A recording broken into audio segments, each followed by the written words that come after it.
Bom dia, meu irmão em Cristo Jesus, aqui é Edson Mariano, evangelista, servo do Senhor e seu irmão em Cristo.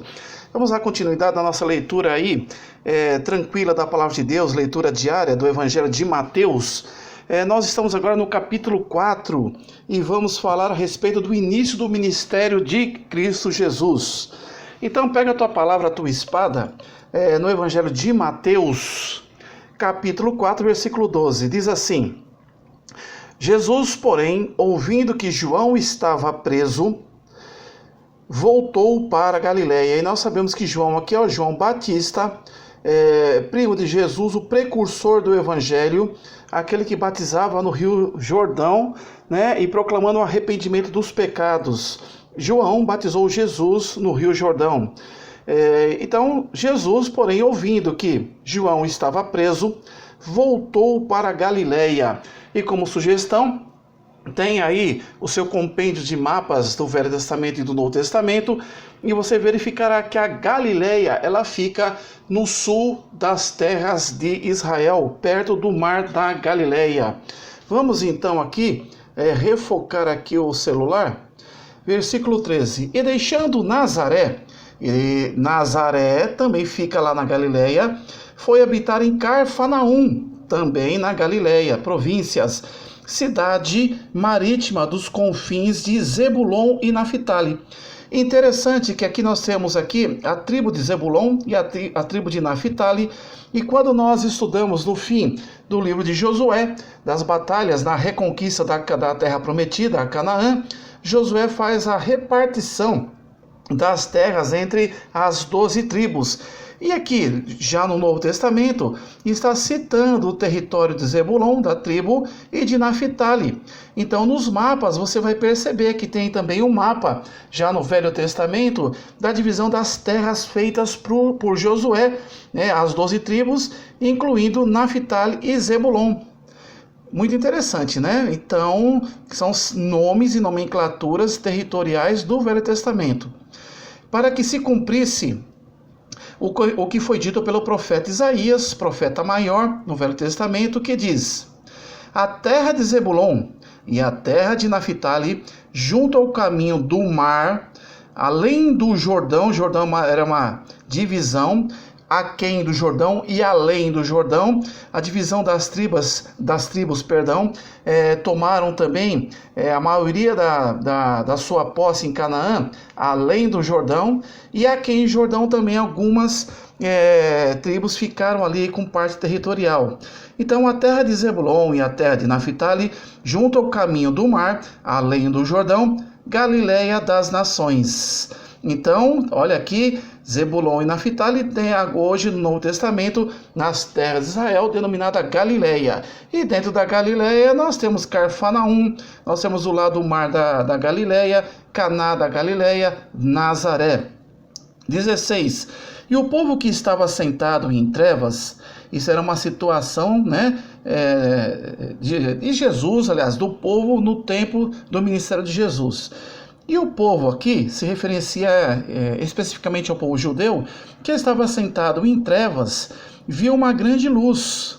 E essas trevas aqui, meu querido, lembramos que do último profeta menor, Malaquias, até o advento de Jesus no Novo Testamento, houve um período interbíblico, né, chamado período das trevas, de 400 anos de silêncio absoluto de Deus para com o seu povo.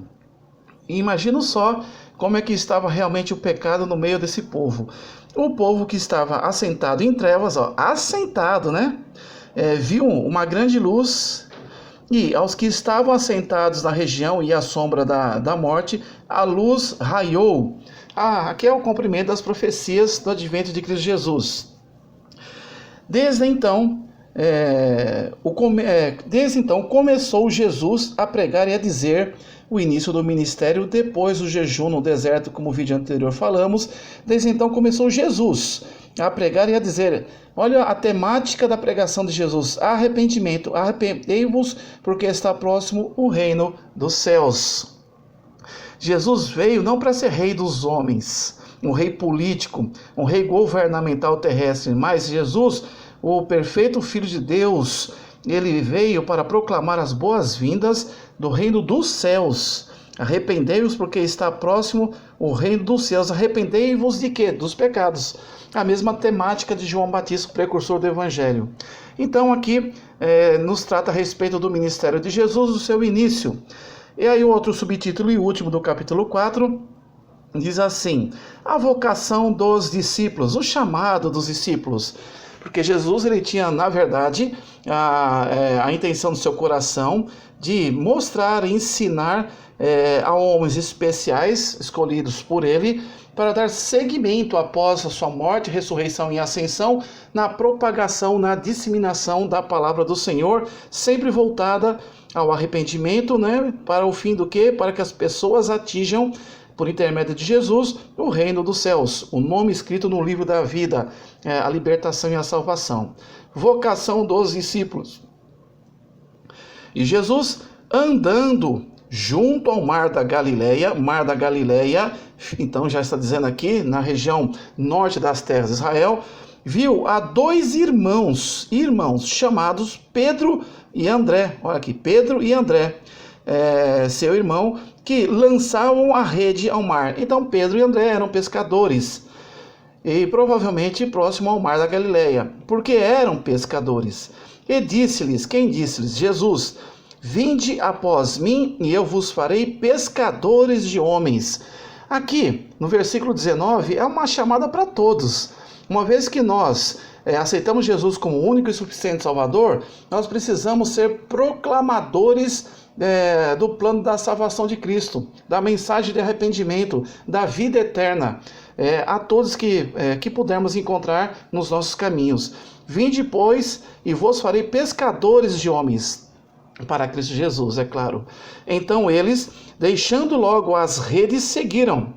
Olha, uma resposta ao chamado imediato. No 21, e adiantando-se ali, viu outros dois irmãos, Tiago, filho de Zebedeu, e João, seu irmão, Tiago e João. Então nós temos aí Pedro e André, logo mais, atrás, e depois mais à frente, João e Tiago e João, seu irmão, num barco com seu pai, Zebedeu, consertando as redes, região de pescadores. A economia girava em cima da pesca, em volta da pesca. E chamou-os quem? Jesus. Eles, deixando imediatamente o barco e seu pai, seguiram. Olha, recebeu o chamado, imediatamente se dispuseram a seguir o mestre, a Jesus. E percorria Jesus toda a Galileia, ensinando nas sinagogas. Deixa aqui eu realinhar o texto aqui. Ensinando nas sinagogas e pregando o evangelho do reino, e curando todas as enfermidades e moléstias entre o povo.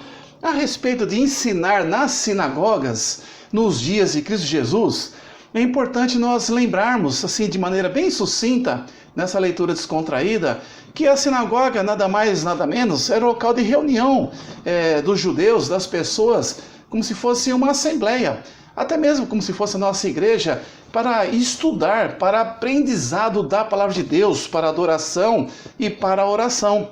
E então a sinagoga realmente, esse nome está voltado para esse recinto, que era um local muito simples, casa que recebia pessoas para adorar a Deus, e era chamada assim nos tempos de Jesus e até os nossos dias pelos judeus.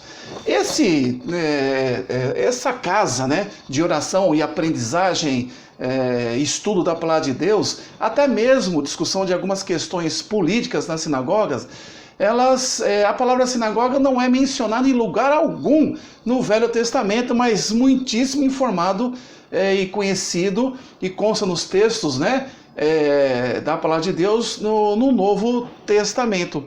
O que acontece? Como que surgiram as sinagogas? Pois bem, elas surgiram, já tinha uma dificuldade em poder o povo judeu de ir ao templo, o templo de Jerusalém, para adorar o Senhor. Então, nós sabemos que houve os cativeiros, feito pelo rei da Síria, que foi o primeiro cativeiro do povo de Israel, do Reino do Norte, e depois o rei da Babilônia também levou cativo o povo ali de Judá para a Babilônia. Nós sabemos a história também desse cativeiro do Reino do Sul. Então, o povo de Israel, o Reino do Norte, e o povo de Judá, ambos cativos, um pelo rei da Síria e depois um outro cativeiro pelo rei Nabucodonosor na Babilônia, dificultou, porque estavam cativos nessas regiões, porque o primeiro rei da Síria dificultou a distância de adoração e também eram impedidos de estarem ali. No segundo, Nabucodonosor, ele destruiu o templo, e com essa destruição também impossibilitou a adoração daqueles judeus cativos. Por isso, eles, mesmo em cativeiro na Babilônia e na Síria, durante esse período, eles então tinham casas simples, e nas casas recebiam os irmãos judeus na fé para adorar, para orar, para ler as Escrituras. A sinagoga é muito importante em todo o ministério de Jesus e dos apóstolos, e está intimamente relacionada. Jesus esteve nas sinagogas, como também os apóstolos. Voltando no versículo 23, e percorria Jesus toda a Galileia, ensinando nas suas sinagogas. Olha lá, ensinando o quê? O Torá, a palavra de Deus, o Pentateuco, a velha escritura, o Velho Testamento. Ele ensinava e pregava o evangelho do reino.